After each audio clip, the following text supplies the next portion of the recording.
गरुड़ पुराण का नाम किसने नहीं सुना।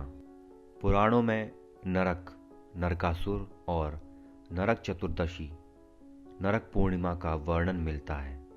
नरकस्था अथवा नरक नदी वैतरणी को कहते हैं। नरक चतुर्दशी के दिन तेल से मालिश कर स्नान करना चाहिए। तिथि को यम का तर्पण किया जाता है, जो पिता के रहते हुए भी किया जा सकता है। पाताल के नीचे बहुत अधिक जल है और उसके नीचे नरकों की स्थिति बताई गई है, जिसमें पापी जीव गिराए जाते हैं। यूं तो नरकों की संख्या 55 करोड़ है, किंतु उनमें रौरव से लेकर स्वभोजन तक 21 प्रधान नरक माने गए हैं। दोस्तों, महाभारत में राजा परीक्षित इस संबंध में शुकदेव जी से प्रश्न पूछते हैं कि राजन, ये नरक त्रिलोक के भीतर हैं तथा दक्षिण की ओर पृथ्वी से नीचे जल के ऊपर स्थित हैं। महाभारत में राजा परीक्षित इस संबंध में शुकदेव जी से प्रश्न पूछते हैं तो वे कहते हैं कि राजन, ये नरक त्रिलोक के भीतर ही हैं तथा दक्षिण की ओर पृथ्वी से नीचे जल के ऊपर स्थित हैं। उस लोक में सूर्य के पुत्र पितृराज भगवान यम हैं।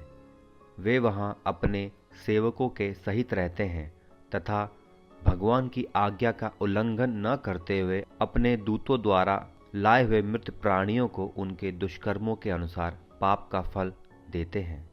दोस्तों, श्रीमद् भागवत और मनुस्मृति के अनुसार हम आपको कुछ नरकों के नाम बताने जा रहे हैं, जिनमें सबसे पहले आता है तामिश्र, उसके बाद अंधशिस्त्र, फिर रौरव, महारौरव, कुंभीपाक, कालसूत्र, आसीपवन, सुकूरमुख, अंधकूप, मिभोजन, संदेश, तप्तसूर्मी, वज्रकंटक, शलमली, वैतरणी, पुयोध, प्राणारोध, विशर्षण, लालभक्ष, सारमेयादन, अवीची, अयहपान। इसके अलावा शर्करदम, रक्षोगण भोजन, शूलप्रोत, दंडशूक, अवनिरोधन, पर्यावर्तन, सूचिमुख। दोस्तों, इस तरीके से कुल 22 से 28 प्रकार के नरकों के नाम बताए जाते हैं। इसके अलावा वायु पुराण और विष्णु पुराण में भी कई नरक कुंडों के नाम लिखे हुए हैं, जैसे वासा कुंड, तप्त कुंड, सर्प कुंड और चक्र कुंड। इन नरक कुंडों की संख्या 86 है। इनमें से 7 नरक पृथ्वी के नीचे हैं और बाकी लोक के परे माने गए हैं। उनके नाम हैं रौरव, शीतस्तप, कालसूत्र, अप्रतिष्ठ, अवीची, लोकभ्रष्ट और अविधेय। दोस्तों, हालांकि पुराणों के अनुसार नरकों की संख्या 55 करोड़ है, किंतु उनमें रौरव से लेकर स्वभोजन तक 21 प्रधान माने गए हैं। दोस्तों, पुराणों के अनुसार वेद, देवी देवता और पितरों का अपमान करने वाले, वृक्षों को काटने वाले, छल पूर्वक जीवन यापन करने वाले, नक्षत्र विद्या से धन कमाने वाले, मदिरा का सेवन करने वाले, पापी, मूर्छित और अधोगामी गति के व्यक्ति नरकों में जाते हैं। पापी आत्मा जीते जी तो नरक झेलती ही है, मरने के बाद भी उसके पापानुसार उसे अलग अलग नरकों में कुछ काल तक रहना पड़ता है।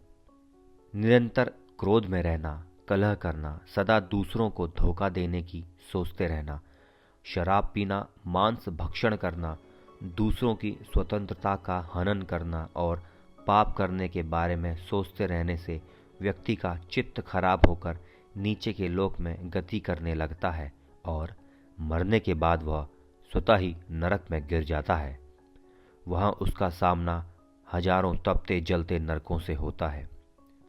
दोस्तों, पुराणों के अनुसार झूठी गवाही देने वाला मनुष्य रौरव नरक में पड़ता है। गौओं और सन्यासियों को कहीं बंद करके रोक रखने वाला पापी रोध नरक में जाता है।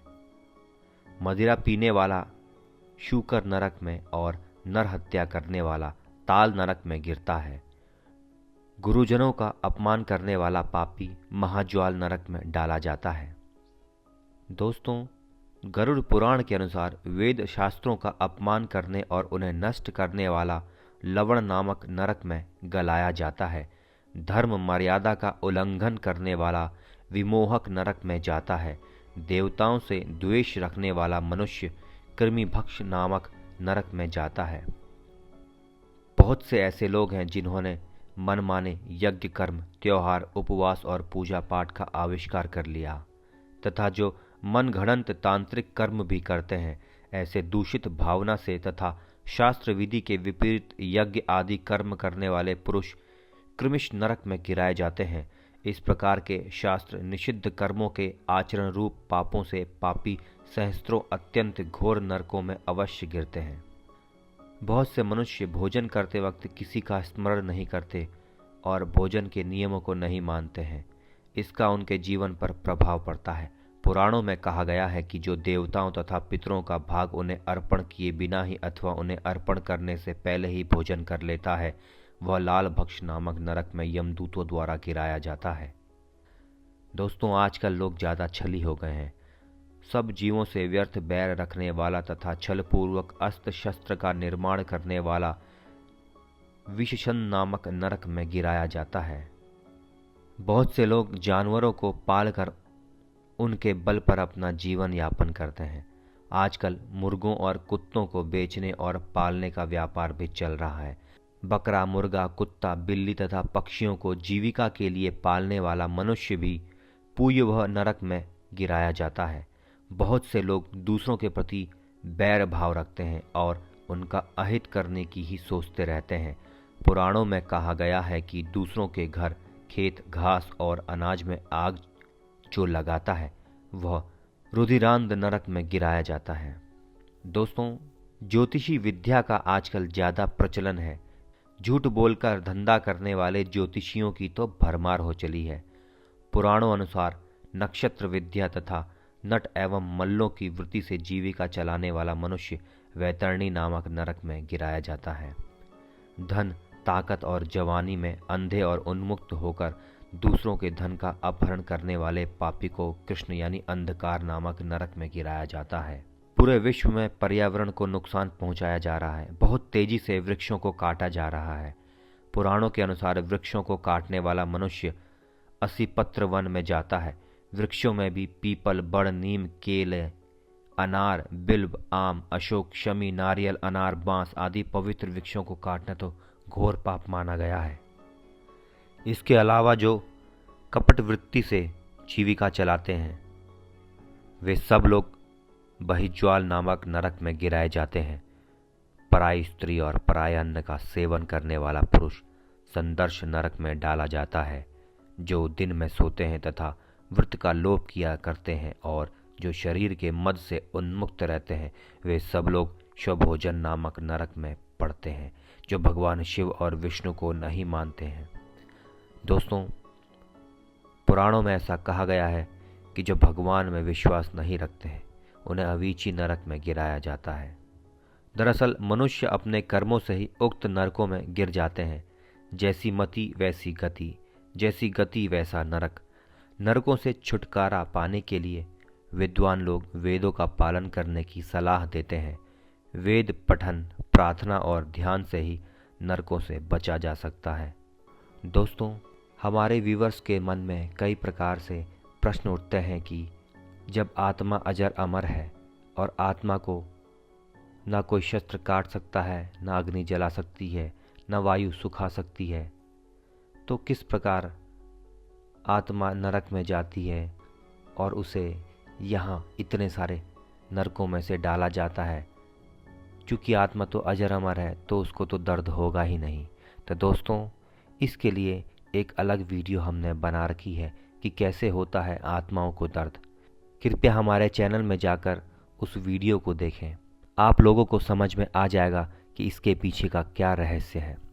दोस्तों, आज के लिए बस इतना ही।